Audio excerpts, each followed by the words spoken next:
Добрый день, уважаемые зрители и слушатели. С вами я, Борис Марцинкевич, и теперь я уже даже не знаю, кто у кого в гостях. На самом деле у нас большое событие, у нас новая жизнь началась. Замечательный портал «Нефтекапитал» нас приютил. Мы еще не успели как следует оформить студию, но в дальнейшем, я надеюсь, будет видно, что это теперь совместный проект «Геоэнергетики Инфо» и многоуважаемого портала «Нефтекапитал», который нашел для нас замечательную студию, откуда мы сегодня первую съемку и сделаем. Я не знаю, хорошо ли видно, что у нас написано на плакате, но это явный намек на то, что мы сегодня будем обсуждать новости от Financial Times, Bloomberg и иже с ними многочисленных СМИ, входящих во Всемирный информационный холдинг. Один Bloomberg сказал, сокращенно ОБС. Владимир Владимирович, спасибо за то, что приютили.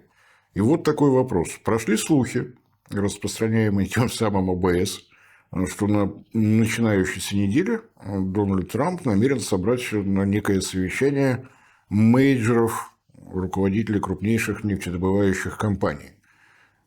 Как вы думаете, что они там могут обсуждать? И вообще соответствует это как-то действительности, не соответствует? Ну, прежде всего, я действительно рад, что мы теперь практически объединившись совместно вещаем. Я думаю, это будет еще лучше, зажигательнее и интереснее, чем раньше.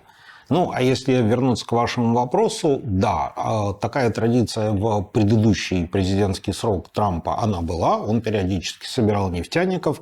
Сейчас как-то, наверное, даже, в общем, подзатянули и с паузой с этой встречи, потому что у нефтяников наверняка вопросы к Трампу накопились.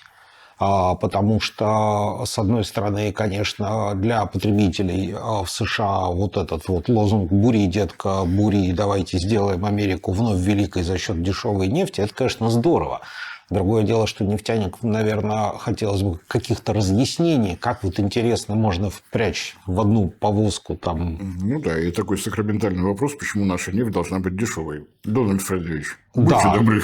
Тем более, что, опять же, уважаемый Дональд Фредович, мы напоминаем, сколько денег мы вложили в вашу избирательную кампанию, и вот такой вот вы нам подарочек тут организуете. Ну, а если говорить серьезно, то, собственно, не раз уже сами американские нефтяники говорили о том, что сланцевая нефть рентабельна при цене, 50. За баррель. Да, то есть, соответственно, при стоимости нефти ниже $50 за баррель сланцевая добыча, в принципе, закрывается, потому что это становится совершенно нерентабельно. И вот те компании, которые будут на этой встрече, которые будут задавать эти вопросы, а как же нам жить дальше, они уже в ряде интервью перед этой встречей, в том числе и Bloomberg TV, уже сказали, что вообще-то сейчас американская нефть WTI стоит 67. Вот, когда она будет стоить 60, нам будет неприятно, а когда 50, то, в общем, мы, наверное, вряд ли будем дальше работать так, как раньше. Будем бурить скважины на водопроводную воду. Ну, а водопроводная вода, кстати, да, действительно нужна, потому что добыча сланцевой нефти требует большого количества водных ресурсов. Ну, а если серьезно, то действительно у нефтяников есть вопросы к Трампу. И, наверное, они хотели бы получить какие-то разъяснения по поводу того, как дальше они будут существовать, потому что если Дональд, наш Трамп, дорогой, хочет бурить, на это требуются деньги. А как мы помним, во время правления Байдена и зеленой повестки, которая царила везде, акционеры и нефтяники занимались тем, что, поскольку развивать углеводородную энергетику было как бы не совсем прилично, то, соответственно, те прибыли, которые они зарабатывали, они не вкладывали в бурение, в развитие, в геологоразведку. Они, соответственно, раздавали все это акционерам, а акционеры были счастливы. Вот, соответственно, если теперь реализовывать лозунг Трампа «Бури, детка, бури», то заплатить за это придется много, потому что до этого детка не бурила как минимум года 4. И, соответственно, где брать средства на то, чтобы бурить, если нефть будет стоить дешевле, то, в общем, тут вот как бы возникают вопросы. То есть, кстати, им есть о чем поговорить. Есть о чем поговорить. Кстати, опять же, по поводу вот этой вот сабли Трампа, которую он собирается рубить всех направо и налево методом тарификации всего поступающего в США, тут у нефтяников тоже есть вопросы.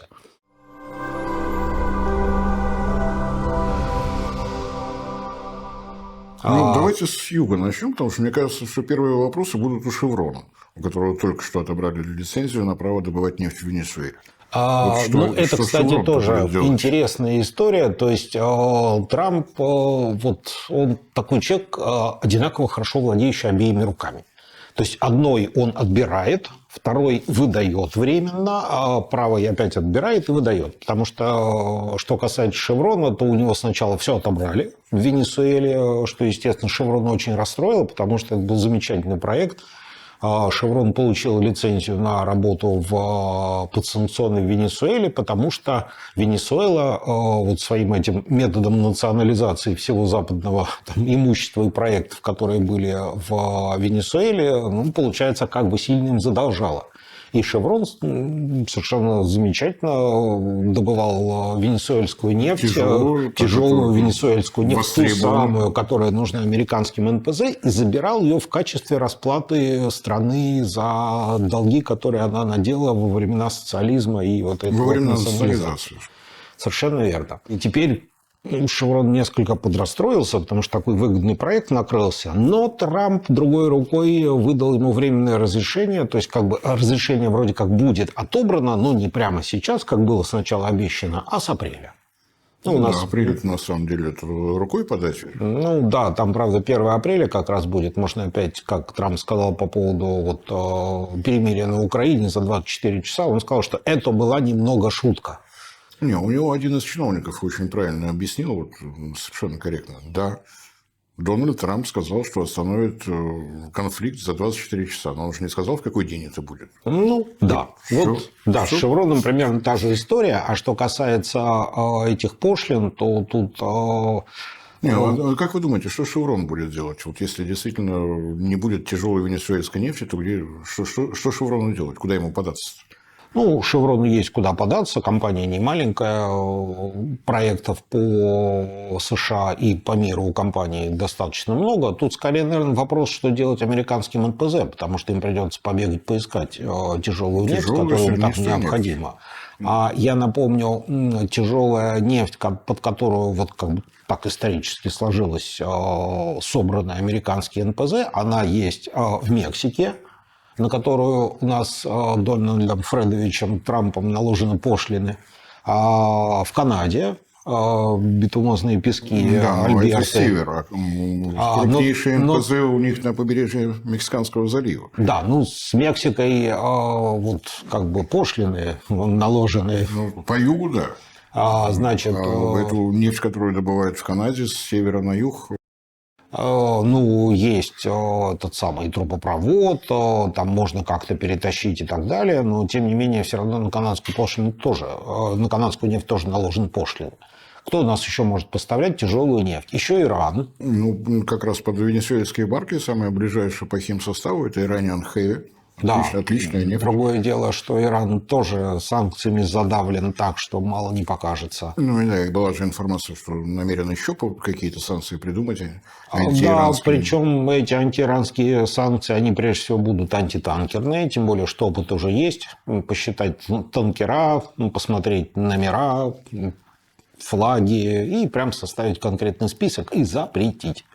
Ну, и еще есть российская экспортная смесь «Юралс» или мазут М100, который тоже прекрасно подходит для переработки на американских НПЗ. Но с Россией и российскими нефтепродуктами и нефтью тоже как-то все не слава богу, потому что санкции. То есть получается, что с одной стороны политика Трампа сделать нефть подешевле, с другой стороны как раз все источники нефти, которые самим Соединенным Штатам нужны, в Мексике, в Канаде, в Венесуэле, в Иране, в России сами себе и обрезали, потому что вот такова была политическая воля. Ну да, и возникает вопрос, а в таком случае какую именно нефть Трамп собирается сделать подешевле? То есть понятно, что с тяжелой нефтью для американских НПЗ подешевле не получится, потому что источники ее поставок в США обрубаются один за другим.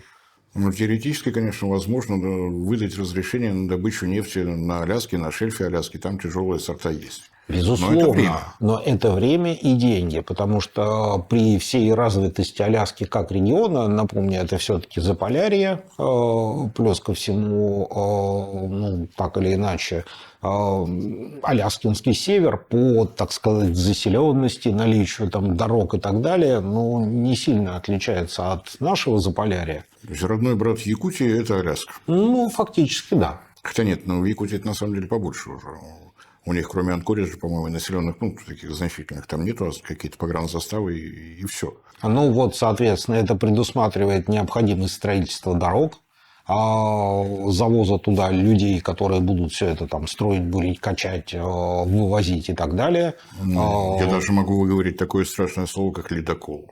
Ну, что касается В ледоколов... Соединенных Штатах и сейчас... Два, да. Причем один более-менее перемещается, а второй служит источником запчастей. Более-менее не перемещается. Но он источник запчастей. То есть, вот как Ну, там и что-то опять же, поломалось, перекидываем. это вот как есть общее понимание судна, но суда разные. Вот точно так же есть общее понимание того, что есть ледокол, а ледоколы они тоже разные. То есть те ледоколы, которые сейчас один перемещается, второй не перемещается, и тот, и другой принадлежат американской вот этой полувоенной организации береговой охране.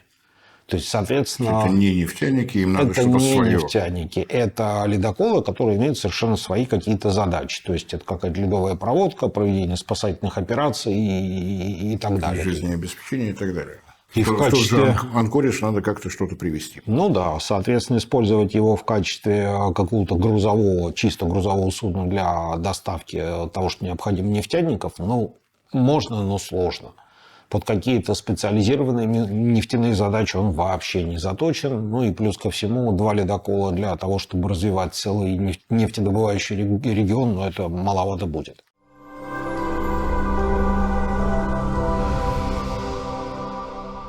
Ну, правда, Трамп сказал, что они собираются строить 40 ледоколов. Даже если они начнут прямо сейчас, каденция Дональда Фредовича просто закончится, потому что строительство ледокола – это 5-6 лет. Ну, так вот. Это долго, это дорого. Плюс ко всему, я вот честно скажу, я не очень знаю, что у США с судостроительными программами, то есть авианосцы у них получаются хорошо. Не, ну тут, слава богу, есть свежепринятая в НАТО Финляндия. В Финляндии с этим все в порядке. Я напомню, что даже для советских атомных ледоколов корпуса для Вайгача, для Таймыра делали в Arctic Shipyard. Arctic Shipyard жив, заказов нет, поскольку Финляндия вступила в НАТО. Другое слово в голове вертелось. То есть верфи свободные, если разместить заказы прямо сейчас, 5-6 лет. Но, правда, тогда уже не будет Дональда Фредовича. Ну, совершенно верно. На этом посту, во всяком случае. И что будет с этой программой через 4 года после того, как его, вероятно, заменят на кого-то менее активного? Ну, менять-то можно на кого угодно, просто я пытаюсь все на место нефтяников поставить. Вот мне разрешат сейчас бурить где-то на шельфе Арктики. Ну, Аляски в данном случае. Значит, мне надо придумать буровую платформу, которая вот в ледовых условиях выдержит. Мне нужно придумать ледоколы, которые ее хотя бы обслуживать будут, чтобы ее не раздавило льдами. Мне надо придумать, как это перебрасывать на танкера, то ли прямо с платформы, то ли на берег потом. Ледоколов нет, их можно заказать, подождать. Пойдет кто-нибудь на это? Вот здесь есть сложность с учетом того, каким образом резко поменялся курс после смены президента-демократа на президента-республиканца, там, Байдена на Трампа, то есть вся Америка... Кстати, где Байден? Отдыхает, понимаю. Думаю, что да. В общем... Получается, что курс поменялся очень резко. И, соответственно, я думаю, все те, кто планирует что-то на срок более чем 4 года, сейчас очень сильно задумываются, а стоит ли это делать. Потому что уж больно резкий поворот, резкая смена вектора. И с учетом всего этого никто не может быть уверенным в том, что через 4 года не будет очередного поворота. Не придет следующий демократ и так далее. А инвестиции уже вложены, деньги потрачены, ледокольные корпуса уже в высокой степени готовности. Добыча в Арктике уже практически началась, и тут приходит кто-то Кто-то Очень зеленый. Да, очень зеленый, говорит, ну вот как было с Байденом и с нефтепроводом Keystone XL. Это легенда, про это уже можно книги начинать писать, потому что начинали, разрешения были получены при республиканцах, потом пришел Обама, он запретил, потом пришел Дональд Фредович, разрешил, потом пришел Джозеф, запретил, сейчас Трамп разрешил. Я себе представляю впечатление владельцев всего этого проекта, канадская компания, вот как они себя чувствуют, когда у них можно, нельзя, нельзя, можно, нельзя, нельзя. Ну, очень похоже на вот что было можно в ковид. Можно, но нельзя, но можно, но вот здесь немножечко, чуть-чуть, но здесь опять нельзя. То есть кто будет в здравом уме, трезвой памяти инвестировать в проекты вот при такой чересполосице? Причем там инвестиционные суммы более чем серьезные. То есть вляпаться в то, что, ну хорошо, предыдущие годы раздавали дивиденды, сейчас можно взять в банке кредит взял, поменялся президент, отменил, что то, что разрешил его предшественник, с банком надо рассчитаться, значит, со старых проектов перекидываем дивиденды, вот это вот все. Ну и причем, получается, в этом нет какого-то единства, понимания какого-то вектора движения. То есть, с одной стороны, углеродная экономика – это отлично, вся эта зелень по боку, давайте бурить, будем делать Америку великой за счет наших потрясающих энергоресурсов, но они должны быть дешевыми. И вот нефтяники действительно, наверное, будут у Байдена, у Трампа спрашивать на этом самом общем сборище, а как? То есть, что ты сделал? То есть, как все это понимать? Как понимать? То есть мы должны работать больше, а получать мы будем за это меньше.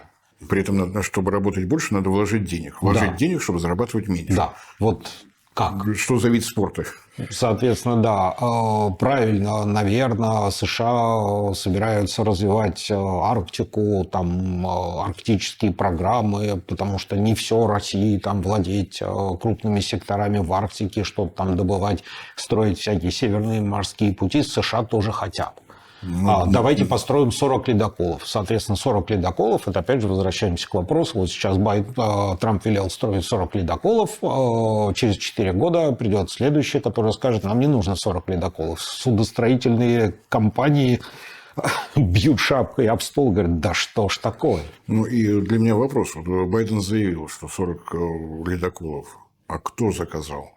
То, что с финской стороны... Пока никто не заказал, пока это звучит как «нам надо». Нам надо. То есть, то, что Arctic Shipyard это может вытянуть, ну, по идее, да. Верфи совершенно свободные, люди еще не разбежались, совсем недавно российские заказы были. Теоретически можно, но тогда этим разнесчастным финнам надо выложить производственную программу в такой год, вот такой тип судна. Тем более, что действительно финские корабелы все знают про Арктику, и надо просто в альбомчике выбрать нужные модельки и сказать, когда нужны. Ну, вот и все получается примерно вот таким вот образом. То есть, общий посыл-то, по идее, правильный, во всяком случае, для данной конкретной страны. А вот с точки зрения реализации и как это все будет делаться, вот тут как-то вот не додумали, что называется. Потому что, опять же, вот этот вот посыл насчет развития ядерной энергетики, потому что нам необходимо питание для дата-центров, которых становится все больше и больше. Но вот у меня вопрос, кстати, к вам, как специалисту по атомной энергетике. За последние лет 10 что-нибудь вот такое крупномасштабное и атомное в США кто-нибудь построил? Построили 2 блока на атомной электростанции в Угле на базе реакторов АП-1000, но это тоже такая отдельная книга, можно технотриллер писать сразу. В свое время за это взялась за строительство считающаяся почему-то американской компания Westinghouse. Westinghouse Electric в свое время бизнес немножечко разбили на отдельные отрасли. Первыми, кто купил атомную часть, были англичане.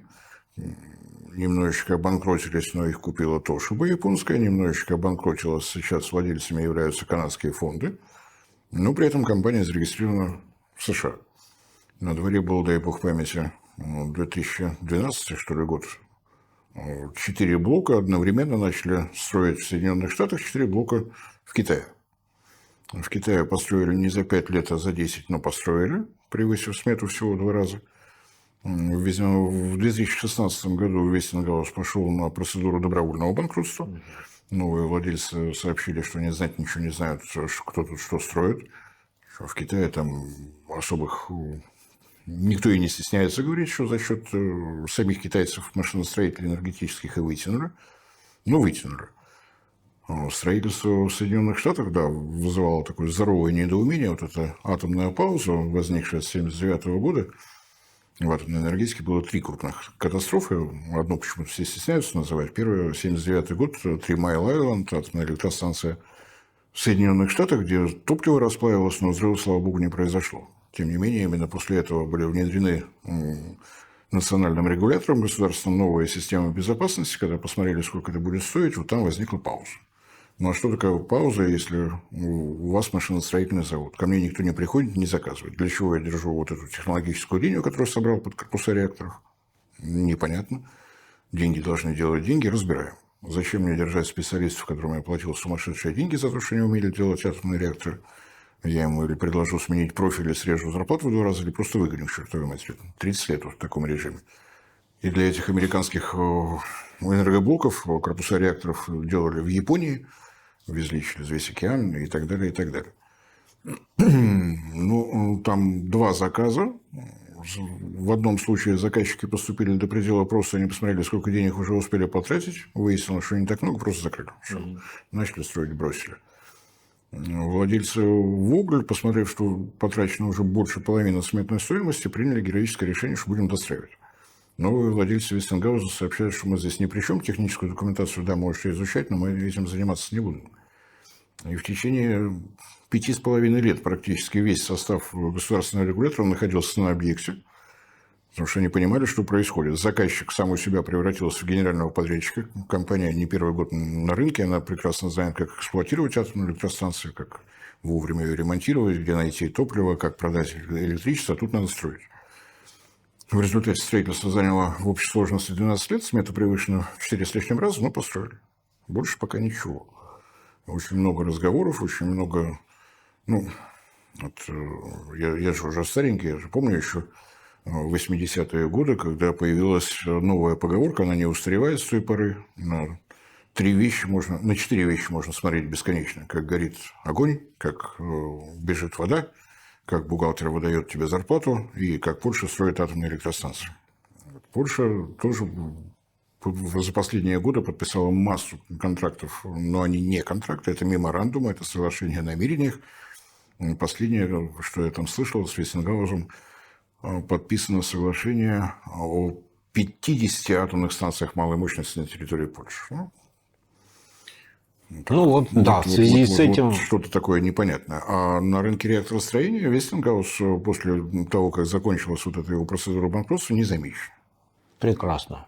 Ну, то есть получается, что, видимо, эти атомные электростанции будет строить Google лично сам. Да, у них же там вот этот Google, мета, запрещенная в России, вот они решили, что они будут устраивать, и на самом деле вот эта конференция, ну, в принципе, которая в Баку была, наверное... они там подписали, там уже целая коалиция, туда входят такие ведущие в атомной энергетике страны, как Армения, Грузия, по-моему, тоже подписала, Голландия, там вот такие очень известные. И Вестингаус, конечно, тоже. Мы тоже будем строить. С другой стороны, логика в этом есть. Если ты не знаешь, как построить атомную электростанцию, погугли.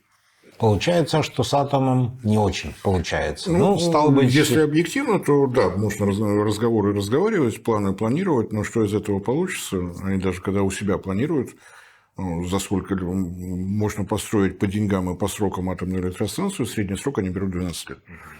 Ну, то есть вот так.